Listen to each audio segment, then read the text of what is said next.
दोस्तों, आप सभी का स्वागत है इस दिव्य ज्ञान की सीरीज में जिसका नाम है सत्य सनातन संस्कृति का मूल ज्ञान। तो आज हम देखने और समझने जा रहे हैं भगवान के मूल ज्ञान के बारे में। तो शुरू करें। लेकिन भगवान है कौन? तो अलग अलग धर्मों में भगवान की अलग अलग व्याख्याएं हैं, परंतु हमारा वेदांत सूत्र के अनुसार एक ऐसी व्याख्या देता है जिस पर संसार के लगभग सभी धर्म सहमत होंगे। जन्माद्यस्य यतः, अर्थात जिनसे समस्त अस्तित्व उत्पन्न होता है। अन्य शब्दों में भगवान ही सभी के स्रोत है। अब सोचिए, इस दुनिया में सब कुछ प्रत्यक्ष और अप्रत्यक्ष कहीं न कहीं से तो आया ही है। सजीव हो या निर्जीव, सबका एक स्रोत तो है ही जहां से उनकी उत्पत्ति हुई है। उसका उत्पत्ति बिंदु खोजने पर हमें पता चलेगा कि वो स्रोत भी किसी अन्य स्रोत से आया है, और फिर उस स्रोत के भी मूल को खोजेंगे तो पता चलेगा कि वो भी किसी और महान स्रोत से आया है।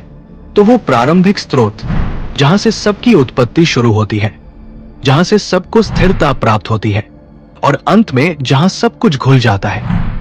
हर उस प्रत्यक्ष, अप्रत्यक्ष, सजीव, निर्जीव, आत्मा और पदार्थ का मूल स्रोत है भगवान। तो अब सवाल आता है कि भगवान कैसे हैं? उनके गुण कौन से हैं? तो भगवान वो है जो सर्वव्यापक है, सर्वज्ञ है और जो सर्वशक्तिमान है। वो जो हर जगह उपस्थित है, वो जो सब कुछ जानते हो, वो जो सर्वशक्तिमान है। वे वो कर सकते हैं जो हम कर सकते हैं। वे वो भी कर सकते हैं जो हम नहीं कर सकते हैं। वे वो सब भी कर सकते हैं जो हम सोच भी नहीं सकते हैं। लेकिन इन सब के ऊपर सबसे महत्वपूर्ण बात यह है कि वो हम सभी जीवात्माओं के परम हितैषी है। सुहृदं सर्वभूताना, भगवद गीता उनका वर्णन करने के लिए सुहृद शब्द का प्रयोग करती है। तात्पर्य यह है कि वो मात्र एक अच्छे मित्र ही नहीं है, परंतु परम मित्र, परम शुभ चिंतक है, जो हमारे लिए सबसे उचित ही चाहते हैं। और हम में गलतियां, त्रुटियां और गलत प्रवृत्तियां होने पर भी हमारा साथ कभी नहीं छोड़ते हैं। भगवान शब्द दो शब्दों से बना है, भग और वान।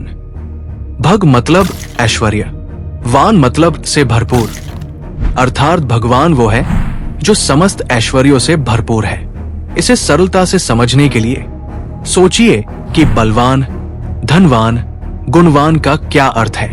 विष्णु पुराण के एक श्लोक में पराशर मुनि हमें भगवान की व्याख्या देते हैं कि भगवान वे है जो सभी 6 ऐश्वर्यों से अनंत मात्रा में परिपूर्ण है। और वे 6 ऐश्वर्य है: ताकत, यश, संपत्ति, ज्ञान, सुंदरता, त्याग। सोचिए, इस दुनिया में किसी के भी पास यदि इन 6 ऐश्वर्य में से कोई एक भी ऐश्वर्य थोड़ी भी अधिक मात्रा में हो तो वो इस दुनिया के लिए आकर्षक हो जाता है। तो सोचिए, हम उन व्यक्ति की ओर कितने आकर्षित होंगे जिनके पास ये सभी ऐश्वर्य संपूर्ण मात्रा में हो। अब आइए समझते हैं कि भगवान को खुश कैसे करें। पत्र पुष्प फल तोय यो में भक्त्या प्रयच्छति ततः भक्त्युपहृतमश्नामि प्रयतात्मना। ये वे शब्द हैं जो भगवान कृष्ण के मुख से निकले थे जिस समय उन्होंने बचपन के उनके गुरुकुल मित्र सुदामा द्वारा दिए गए सूखे चावल ग्रहण किए। अपने मित्र के शुद्ध निस्वार्थ प्रेम से लिप्त उन्होंने उन सूखे चावल के हर एक निवाले के बदले एक एक ब्रह्मांड देना शुरू कर दिया। जी हाँ, उन्हें प्रभावित करना इतना सरल है। वो प्रेम भरे शुद्ध हृदय से दी जाने वाली हर वस्तु को स्वीकार करते हैं। यदि आपके पास एक फल भी है तो उसे चढ़ाएं, यदि फल नहीं है तो फूल चढ़ाएं, यदि फूलों की ऋतु नहीं है तो पत्ता चढ़ाएं, और अगर पत्ते भी कम हो तो हथेली भर पानी दें। क्योंकि भक्त का प्रेम ही है जो भगवान को प्रसन्न करता है, न कि भेंट का मूल्य। उन्हें हमारी भेंट के भौतिक मूल्य से कोई संबंध नहीं है, परंतु वो सबसे अधिक महत्व देते हैं उस प्रेमरूपी भावना, श्रद्धा और भक्ति का जिससे हम भेंट में चढ़ाते हैं। जरा सोचिए, अनंत कोटि ब्रह्मांडों के स्वामी जिनके गुण तथा लीलाएं वर्णन से परे हैं, एवं जो विचार मात्र से अनंत ब्रह्मांड बना देते और फिर से उनमें समा भी लेते हैं। वो सर्वोच्च भगवान प्रेम से दी गई हमारी सबसे विनम्र भेंट को भी स्वीकार करते हैं, परंतु हर कोई उनके साथ सीधा भगवान स्वरूप में प्रेम का आदान प्रदान नहीं कर सकता है। इसलिए वे स्वयं को 3 भिन्न रूपों में सबके लिए उपलब्ध करते हैं। एक, ब्रह्मा स्वरूप जो निराकार है, अव्यक्त गुप्त है तथा सर्वव्यापक हर स्थान पर उपस्थित है।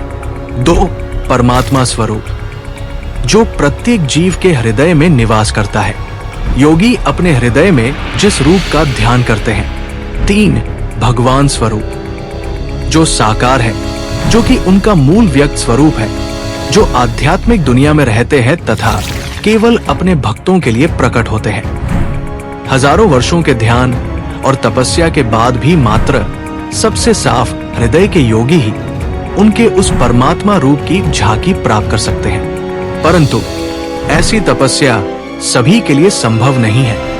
भगवान का अनुभव करने के लिए हजारों वर्षों तक ध्यान करने की तो बात ही छोड़िए। हमें से कितने लोग इस पतित युग में 100 वर्षों तक जीवित भी रह सकते हैं? लगभग कोई नहीं।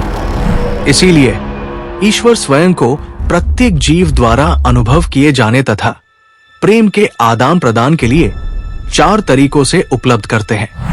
1, अवतार जिसमें वे स्वयं भिन्न भिन्न रूप धारण करके पृथ्वी पर आते हैं। धर्मी की रक्षा, अधर्मियों के विनाश, धर्म की स्थापना और सबसे अधिक महत्वपूर्ण अपने भक्तों के साथ और उनके लिए लीलाएं करने के लिए। उदाहरण, भगवान राम, श्री कृष्ण, भगवान नरसिंह आदि। 2, भक्तवत्सल भगवान जब पृथ्वी पर अवतार लेके आते हैं उस समय के अतिरिक्त भी वे भक्तों के लिए उनके सबसे प्रिय रूपों में और कभी कभी उन रूपों के विग्रह रूप में दर्शन देते हैं। उदाहरण, भगवान विठल, मीराबाई, उडुपी कृष्ण आदि। 3, विभूति अब उन लोगों के लिए जो चेतना के उस स्तर पर भी नहीं है जिससे वे विग्रह आराधना भी कर सके। उनके लिए भगवान हमारे चारों ओर उन विभूतियों के रूप में हमसे संबंध बनाए रखते हैं जो हमें जीवन प्रदान करती है और हमें पूर्ण बनाती है। उदाहरण, पानी के स्वाद के रूप में, सूर्य एवं चंद्रमा के तेज के रूप में आदि। 4, शक्ति अब इन समस्त विभूतियों के अतिरिक्त संपूर्ण अस्तित्व के प्राथमिक 8 तत्व भी उनकी ही भिन्न भौतिक ऊर्जाएं जिन्हें अपरा शक्ति के रूप में भी जाना जाता है। उदाहरण, पृथ्वी, जल, अग्नि, वायु, आकाश, मन, बुद्धि और मिथ्या अहंकार। और अंत में हम जीवात्मा भी वास्तव में उनकी ही ऊर्जा पराशक्ति के ही स्वरूप है। तो ये 4 प्रमुख प्रकार हैं जिनसे भगवान सभी जीवों से प्रेम का आदान प्रदान करते हैं। परंतु क्या होगा यदि हम वेद नहीं पढ़ सकते, तपस्या, साधना, पूजा या मंत्रों का जाप भी नहीं कर सकते? उनके लिए जो इस स्थिति पर भी नहीं है कि उनकी चेतना किसी तपस्या, पूजा, साधना, वेद अध्ययन या किसी भक्ति सेवा के स्तर पर ना हो, भगवान उन्हें उनके हृदय में ब्रह्म अनुभूति प्रदान करते हैं, परंतु उसके लिए उन्हें कुछ योग्यताओं की आवश्यकता है, जो कि है विशुद्ध प्रामाणिकता, प्रबल इच्छा, सरल स्वभाव एवं संपूर्ण समर्पण।